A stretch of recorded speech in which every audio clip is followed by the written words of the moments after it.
everybody at American Outdoor. I'm Sarah Dixon. Hope you guys are having a great day. I work at the Adventure Center of Asheville and Wildwater Limited and do the group sales. Listen up, if you want to be a group sales master, you have got to learn these tips and tricks that I have learned over the last 10 years. Not sure why I'm telling you, but Stuart talked me into it. So I have group sales secret number 1. You can be an order taker and listen to the nuts and the bolts of the call, when they're coming, what's the date, what time they have.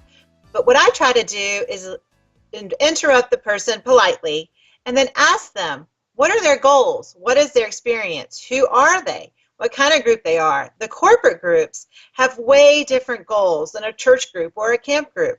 So I try to figure out what they are looking for. What's the experience they are looking for? So I can... What are some of the examples? This is great. What are some of the examples of things that what a corporate group wants? They often want team building. They often want an activity where they can all get together and learn about each other and learn to depend on each other. They sometimes want a competition, which we can offer, like an amazing race kind of setup. They usually want it short and sweet, and then they want some kind of activity after that brings them socially together. And then what about a church group? What's the difference between the two? What's the church group looking for? So the church group may be up here on a mission trip and they just want a fun activity, or they may be on a youth trip, just the mountains, to visit the mountains, and they want more fun, less serious, but more interaction, stepping out of your comfort zone, believing in your faith kind of thing. We're trying to tailor the information that they need to them based on the experience that they want. And my group sales secret number 2 is the follow-up after I talk to them face-to-face or on the phone. And I send an email description of what I had just talked about, what kind of activity, and I include the video. The video shows them, so not only have they listened to what I think that they should do, the diagnosis, but they can actually see the activity in action and see how fun it is and see the differences and the things that I have described to them. In that email, I thank them for their business. I thank them for contacting me and for their time, and I ask them if there's any way that I can follow up with them or they will follow up with me with any questions that they might have. Let me ask you this. If you didn't send a URL video connection out, how successful would that email be without a video compared to one that does have a video and a connection to it, to a trusted source such as a YouTube? I think the video really helps sell, especially the Treetops Park, because people have no idea what I'm talking about. And when I say it's not a zip line, in their minds, they're like, what does that mean? Also, it helps them have a tool to share with the other people who are making the decisions. Sometimes I'm talking to an executive assistant and not to the person who's buying the actual activity. So it helps them give them the information that is correct, with all the other little specifications in it of what they need to know and weight and age and all that kind of stuff. Plus, it shows them how fun this is getting ready to be if they have never been there before. So this is also common denominated across all groups, because there's one Correct. person who gets the information. Someone might be getting information from another one. Why don't you be the one that literally reviews, thanks them for calling in, reviews what their needs are, and then gives them a video. And then, as far as I'm concerned, if you don't do this bit, you're a loser. Do it with me. Come on, put your hand up here. Put your loser. The most important thing not to be a 1, 2, 3, do it again. Loser is make sure that you say, when can we follow up? Always. Because if you don't, then you'll lose momentum, correct?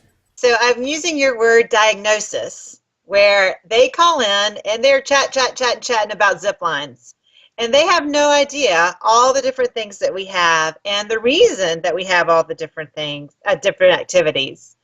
And I have to try to help them figure that out politely, based on the experience that I've seen other groups have.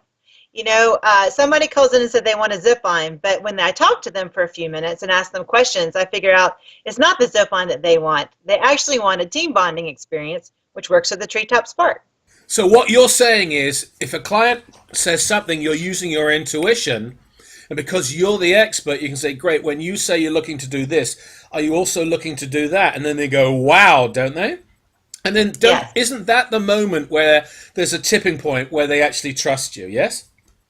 Yes, and I think they will listen to me when I explain. We just had this corporate group last week, and this is what happened when they got up there, and this is the experience that I think you're looking for, and it will happen for your group. And then they start listening and trusting me better. Okay, Sarah, let's talk about group sales secret number 3 that you use. And off camera, you and I were just chatting about the fact that, yeah, you can say to a client, well, based on what you said, I've got 15 different things. Why don't I list them for you? And guess what happens? That client's head literally blows off and they go, well, I'll call you back. Why? We have literally we've sort of overstimulated them with so much information that they're way past confused. They just sort of, right? So why don't you tell us what you do from a prescription basis, because it's poetic what you shared with me. Go ahead. So a team building group, a corporate group calls in and they want team building and they want to go zip line. But they really don't. They want to do the Treetops Adventure Park. So I try to explain to them that the zip line is available and it's really fun and it's a cool, exhilarating activity.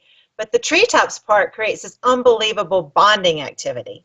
And when they get up there, they're laughing, squealing, joking with each other, and I see it happen every day.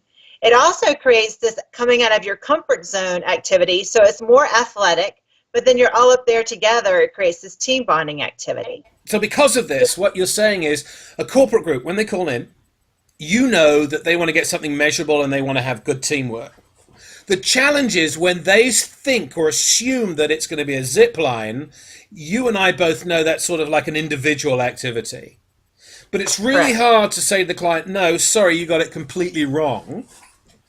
Why don't, yes, you can go ahead and do that, but why don't you go over here instead? Because then you can get the teamwork done. They can all do this and all do that. We're currently in edit with Sarah's videos, and the one thing that she wanted to make sure that everybody got out of this video is this. When you do follow-up, it's got to be video, it's got to be video, it's got to be video. There are 3 ways that people learn. Number 1 is by seeing, the other one is by listening, and the other one is also experiencing. And the great thing about video, it does all 3. And there's a lot of people who say, well, it should be a 1-minute video or a 5-minute video. I don't care what the video is. Bottom line is, get it up and get it out to the client, because then they can pass it on to all of their friends. So with that said, there you go. Video, video, video. Every single time we put an email out, make sure you got video. And if you do, you'll be amazed at the difference, especially so if you don't.